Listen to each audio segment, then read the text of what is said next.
I'm John and this is Tommy, and today we're going to replace a rear wheel on a motorcycle and show you how to adjust the chain slack. Alright, the first thing we're going to check before we go through all the trouble of putting this back on is, do we have any leaks? So Tommy's spraying the outside bead, looking for air bubbles. He's also going to spray the valve stem because that's where our problem was before. I'm not seeing any bubbles. How about you? No, it looks good. Flip her over there. Okay. Same thing, just going all the way around the bead. I don't expect there to be any holes on the tread because there's no miles on this tire. Okay, so the order and the orientation of the wheel spacers is pretty important here. This part is only going to put pressure on the outer race of that wheel bearing. So it goes like that. If you put it in this way, it's going to be no good. I'll get my chain around the sprocket. Tommy's going to push down on the exhaust.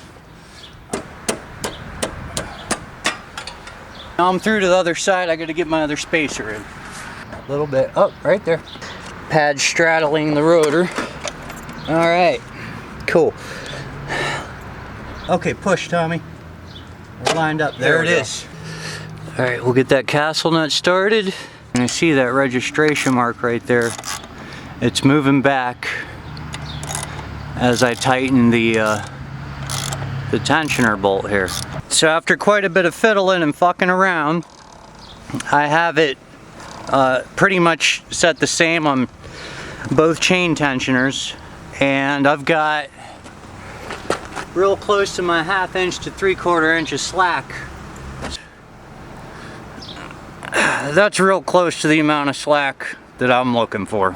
There is a torque spec in the manual, but I'm not going to worry about it because the thing is, when you're at that torque spec, the notch on the castle nut is going to line up with the hole in the axle for the cotter pin.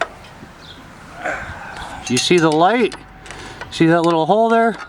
That's where our cotter pin is going to go. Tommy got the cotter pin in there, pushed it through, and bent it around both ways.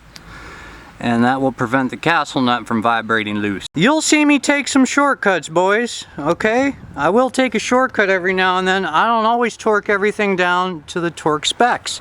However, this is one of the things that matters, the torque setting on the self-tightening torque link. So, we've got our torque wrench out, and we've got it set to about 22 pounds, right, Tommy? What's that set to? I can't read it. 22. 22 pounds per the factory service manual instructions there. Did it click? There's the click. And there's a second click, and that's it.